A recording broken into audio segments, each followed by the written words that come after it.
She worked in the world of adult entertainment inside one of the most famous strip clubs in the country.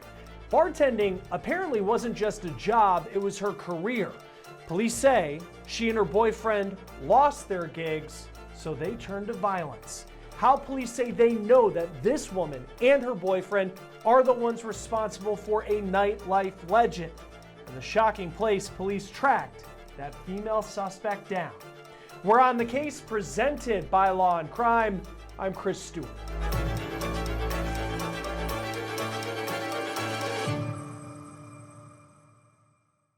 Before we get into this episode of On the Case, got a big story to talk about today. I also want to talk about a big sponsor of this show. We are talking about Upside. This is a free app that will give you cash back when you buy daily essentials like gas and groceries. Upside is so easy to use and it's also free. I use it all the time, especially when I go and pump gas because I get real cash back. It also works though at a place like 7-Eleven, a convenience store, fast food spot like Taco Bell. All of those places can use Upside. And again, we're talking about real cash back. After you spend, money appears in your Upside account and then you just transfer it straight to your bank. So here's what you do. Download the Upside app for free and buy whatever you plan to purchase. Pay as usual with debit or credit card, file a claim in the app, and boom, the money goes right back to you. So to find out how you can save with Upside, click the link in the description or scan the QR code on your screen and use our promo code OTC to get an extra 25 cents back on every gallon on your first tank of gas. Police say the murder that we're about to talk about is the result of a strip club conflict, an act of violent revenge. And before we get to what police say led up to this murder, I want to talk about one of the central figures in this story. Her name is Asia Morton. She's 25 years old, and Asia worked as a bartender at a San Francisco strip club called the Condor Club. Now, we're not just talking about some sketchy adult cabaret strip joint. It's a legendary institution of the Bay Area. In fact, it's considered the first topless bar in the United States. It opened back in 1964. This is a historical landmark. Now, Asia's boss at that bar was a man named Mark Calcagni. Mark was the longtime manager of the Condor Club, and a colleague told the San Francisco Chronicle that Mark was a larger-than-life figure, and he would be on the Mount Rushmore of San Francisco nightlife. According to his Facebook page, it also appears that Mark was a proud dad. The strip club world, it obviously can be a sketchy one, but it does seem like, from what people are saying, that Mark Calcagni wasn't that type of person. A former employee told local media that Mark would be remembered as someone who demanded respect for dancers and gave opportunities. And that perhaps makes what happens next so shocking. It was in the early morning hours of October 3rd that police in Santa Rosa, California, which is north of San Francisco, received a shots fired call. And these gunshots happened in a place that typically doesn't see a lot of crime. It's quite an upscale neighborhood, a quiet place, like the spot that people would be out walking their dogs at 6:30 in the morning when they say all of this went down. But when they responded, they found a man who had been shot 5 times. That man was dead. That man was Mark Calcagni. Now, the Condor Club put up this post just a couple days later on its Instagram when this murder was still unsolved. A post that reads, quote, "We are deeply saddened to confirm the tragic loss of our beloved general manager, Mark Calcagni. Mark was the heart and soul of Condor Club and a cherished figure in the North Beach community." That's the San Francisco neighborhood where the club's located. Again, the Condor Club, we're not talking about some sketchy strip joint. This was a business actually recognized as a legacy business in San Francisco. And working there apparently was a big deal if you are an aspiring bartender like Asia Morton is. Now, she actually has a LinkedIn profile that reads, quote, "I'm here to further my experience in bartending. I've been bartending for about 5 years now and owned my own mobile bar business. This is something that I love to do and enjoy doing on a daily basis." But it seems that something did not sit right with Mark about how Asia was going about her job, because Mark reportedly fired Asia from the Condor Club. It's unclear why. Asia also was reportedly dating a bar back at Condor, his name Richard Lund. Lund was nearly 20 years older than Morton. He's 43 years old. The two of them lived together in Dublin, California, that's east of San Francisco, and Mark fired Lund as well. So these two were out of a job at a place where apparently they really like to work, and they allegedly had an axe to grind.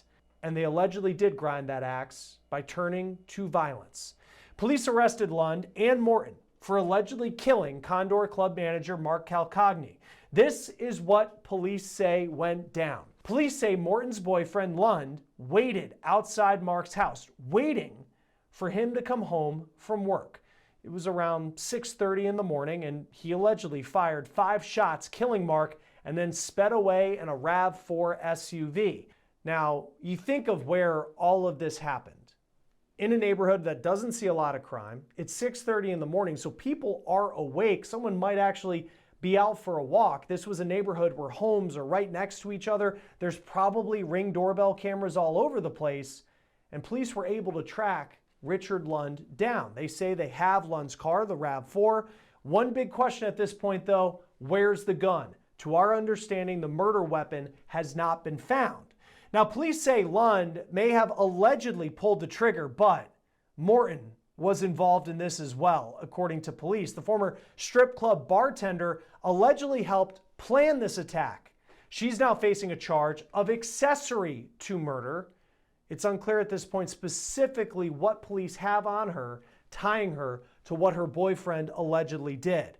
While Lund was arrested at the couple's home in Dublin, California, Morton was out of the country. She was arrested at San Francisco International Airport. She was arriving home from a trip to Spain, according to the East Bay Times.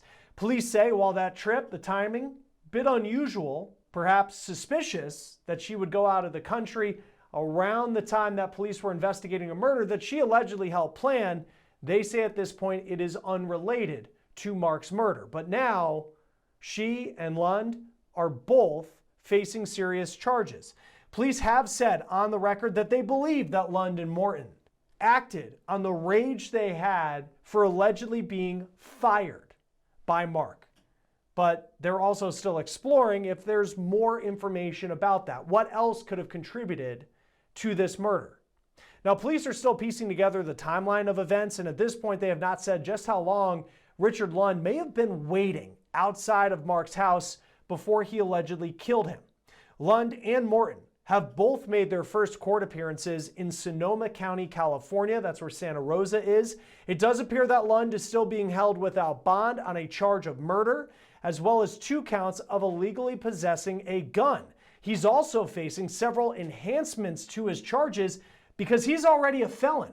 According to the Press Democrat newspaper, Lund in 2005 was convicted on charges including burglary, statutory rape, and assault with a deadly weapon.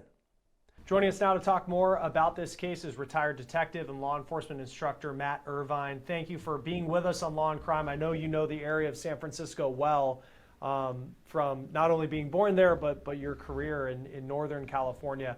What stood out to you, just your initial reaction when you heard of this story? Well, the most notable thing for me is that this story revolves around what is actually a pretty famous institution in the San Francisco area. The Condor Club is not your typical kind of run-of-the-mill seedy strip club in some industrial corner of town. It's right in the heart of the kind of historic entertainment district of San Francisco in North Beach. It's a club that opened in the late 50s as a jazz club. They hired a waitress named Carol Doda in the early 60s, and when she took to the stage and took off her top in 1964, she created the first topless club in the U.S. Later became the first bottomless club in the U.S. For years, there was a giant neon kind of cartoon figure of Carol Doda outside the Condor Club that had blinking red lights in the middle of her chest. Her act famously had her lowered on a piano at the start of her act and then raised up at the end. And the club first kind of had some infamy a few decades ago when a bouncer and a dancer decided to engage in some after-hours activity on top of the piano, somehow triggered the cable mechanism, and the piano rose up into the ceiling, crushing the bouncer to death and trapping the woman underneath him for hours until the club opened in the morning and somebody rescued her. So it's a storied place. It's got quite a colorful history. It's actually sort of I think sort of a historic landmark in the city of San Francisco. So that was the first thing that stuck out to me, other than obviously the specifics of this homicide. The story of the bouncer is incredible. By the way, I didn't know that. I mean, that's an episode for another day. When it comes to this shooting, because you have the victim in this case was the manager of the Condor Club, and I guess he was just an institution at this place. Everyone knew him. And then reportedly, Richard Lund and Asia Morton, who were the two suspects in this case, they had been let go by the club. And eventually you have, on October 3rd, early hours of the morning, the victim, Mark Calcagni, he's found dead outside his house. For detectives who are called to this scene, what is kind of those initial moments where you don't know who this person is, you know he has 5 bullet wounds in him, and you don't know who did it? How does this investigation begin? So the specifics of this investigation are going to be really interesting, because the area where Mr. Calcagni was killed is it's a major street. It's in a kind of upper middle class part of Santa Rosa. In the early morning, I think they've estimated this is happening sometime between about 5 and 6:30 in the morning.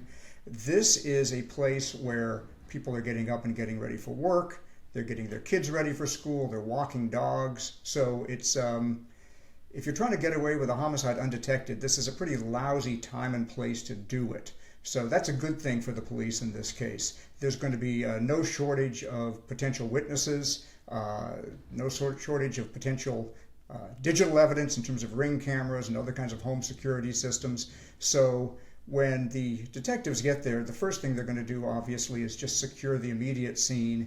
And then very quickly after that, usually with the assistance of patrol officers, they're going to do a very intense canvass of the immediate area. And again, I think in an area like this, and with 5 shots ringing out in a quiet neighborhood, there's going to be no shortage of people that could potentially have seen or heard something helpful to the investigation. And apparently, Mark Calcagni, he was coming home from work. So, I mean, when you work in that industry, the work night ends in the early hours of the morning, and then that is when they say that Richard Lund and Asia Morton were waiting for him outside his home. It is interesting as you describe that neighborhood, because I also think of Ring doorbell cameras. And if you were going to get away with murder, this seems like the type of place, as I understand it, where there would be cameras that police could use to at least see what happened. And then in this case, they also seem to have known that it was a RAV4 that they were driving, and that really narrows things down. Absolutely. There's going to be not only Ring cameras, but even more sophisticated home security systems in a neighborhood like this. There are very likely traffic cameras that would capture vehicles moving in and out of the area. And so, yeah, this is going to be a evidence-rich environment. And then again, there's going to be no shortage of likely human witnesses, either eyewitnesses or ear witnesses to potentially the crime itself, and very likely the aftermath, and perhaps some of the pre-crime activity, which, as we understand in this case, may involve Mr. Lund lying in wait for Mr. Calcagni. And that, in the state of California, makes this potentially a death penalty case. Lying in wait is one of those special circumstances that could make a homicide eligible for the death penalty. And once you would realize that, you know, Mark Calcagni, the line of work that he was in, and to your point, I mean, the Condor Club, it seems like more like a kind of like a historic tourist attraction in San Francisco than it is a sketchy strip club in an industrial park that might have a lot of illegal activity going on. But when you find out that he worked in that industry, like as a detective, what kind of red flag or alarm does that set off of what this may be linked to? Well, this is certainly an industry, again, leaving the specifics of the Condor Club aside, this is an industry that is often connected to organized crime and to just kind of people that are marginal and often not making the best choices in their lives. Again, I would not say that necessarily about the Condor Club, but more broadly, these are establishments where dancers are often subjected to exploitation and abuse, and oftentimes by managers or other people kind of with power and authority in the clubs. Sometimes dancers get fired because they push back against illegal or exploitative activities that are going on in the club. And so if I were investigating this, that's certainly something that I would be looking at. In this case, it sounds like, at least from what's being publicly reported, Mr. Calcagni was somebody that actually respected dancers, demanded that others respect them, worked often to get dancers promoted to managerial positions. That said, it's entirely possible that some people knew him that way, and there may have been another side to him and people who experienced him in a much less positive way. So that's certainly one of the things I'd be looking at in terms of potential motives in a case like this.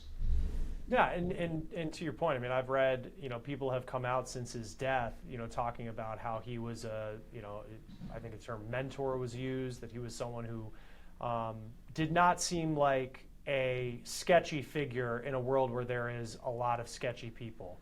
Asia Morton and Richard Lund, they were romantically involved, but she apparently had worked as a bartender, and that's in line with what I saw on her social media as well. And then Richard Lund was reportedly a bar back. So they weren't, I guess, key figures, you would think, in terms of people on stage or a manager or anything like that. But they were involved, and they were reportedly let go. And that might have been a motivating factor in this. How do you, once you realize, okay, this guy is the manager of the Condor Club, you go to the club, how do you start figuring out if he had any issues with anyone that could potentially lead you to suspects? Well, this is a club that has a lot of employees, and so, yeah, you begin by questioning the employees. And I'm sure they've talked to a lot of the folks there about Mr. Lund, about Ms. Morton, about Mr. Calcagni, and any disputes or bad blood among them. I did see in some reporting that one of the other employees there claimed to have received a phone call from Ms. Morton in which she said something to the effect of, "Do you think I could get my job back if Mark was gone?" That obviously would jump out as motive if it were true. And is that something, as you're building a case, I mean, how critical is like that phone call? Because I could see a defense attorney, once this would eventually go to a trial, being like, well, she was looking for work, and that's the place where she worked, and maybe she had an issue with him, but she didn't murder him. What type of evidence do you need to actually tie someone? And in her case, it's an accessory to murder, so it's not being alleged that she was the one who pulled the trigger. So you're right. A defense attorney can certainly argue that somebody can be upset and have bad blood and not necessarily have been involved in somebody's killing. In this case, I would be looking a lot at Ms. Morton's communications with other employees, with coworkers. I would also be looking heavily into her communications with Mr. Lund. One of the things that struck me about this case is that Ms. Morton was allegedly traveling abroad at the time that the homicide happened. Now, that's not a trip that you just typically book at the spur of the moment. So presumably this was something that was in her calendar, and it may be that this homicide was planned with the idea that she would have an easy alibi, having been out of the country at the time that the murder occurred. However, it's very likely that she had some communications with Mr. Lund before and after this homicide, and those communications are likely to be captured in phone calls and text messages and other kinds of communications. So I think that that's going to be key evidence in this case. And apparently she was arrested at SFO as she was arriving back from this international travel. How do you find out if Richard Lund isn't telling you where she is, maybe friends don't know where she is, how do you find out that she may be, like, what resources do you have as police to find out, like, hey, she booked this ticket to go somewhere and she's going to be coming back? So it's actually pretty hard to get good information from airlines without more specifics about where somebody is or when they're coming back. The best, easiest evidence in a case like this are their phones and their other kind of personal communication devices, laptops and tablets and things like that. Those things are basically walking GPS geolocators. And so if you can find her phone or other kinds of devices that have geolocation built into them, you can find the person. And when it comes to, because I know from like the media perspective, I was reading the Condor Club really isn't commenting. I know they put up a kind of a memorial post for Mark Calcagni, just memorializing his life. And I'm not surprised that, strip clubs typically aren't the most open to media access because of the line of work they're in. In your experience, how cooperative are these types of places with law enforcement when you have a situation like this? Typically, they're not terribly cooperative, again, because sometimes these businesses attract people that have had a lot of experience on the wrong side of the law. That said, it sounds like Mr. Calcagni was somebody that was really cared about within this community, and so they're going to be highly motivated to try to seek justice for him. And then I keep thinking, going back to this being allegedly a planned murder of someone who, you know, a murder will make headlines, but if you kill the head of a notable club, like, it's really going to make headlines. And for it to happen in this nice neighborhood where, I mean, even me sitting here, no police experience, none of that, like, I would think about the surveillance cameras that would be in the area. I mean, how often have you had crimes where it's almost like as you're arresting the people, there are just things going through your head about, like, how were you not even thinking that we wouldn't have access to a Ring doorbell camera or a surveillance camera, and you're doing this at between 5 and 6 o'clock in the morning when a lady's going to be out walking her dog? Absolutely. I mean, you know, we love to watch these heist movies, these caper movies, you know, Ocean's 11 and the like, that show these master criminals involved in these brilliant schemes. And the reality is most criminals aren't very bright. Most crimes aren't very well planned. And this seems like one of those. This is a lousy plan for a premeditated conspiracy to commit murder. It just does not seem very well thought out, but that's not unusual. Yeah, and you know, I think for police, it's a great thing because you're able to put a case together. I mean, clearly Richard Lund, Asia Morton, they will have their days in court and, you know, be able to explain their side of the story. But when you look at the evidence at this point, it seems like they have the car. There's some sort of, we'll see, they were able to tie her into the planning of it, which to your point seems like it could be something about text messages that she sent. Seems like there's a strong case, but we'll see how it plays out in the court of law. Matt Irvine, retired detective, law enforcement instructor. Thank you as always for being with us on Law and Crime. We appreciate it. We'll continue to follow this story. Thank you for having me. That will do it for On the Case, presented by Law and Crime. Subscribe to us on YouTube and Spotify. I'm Chris Stewart. We'll see you next time.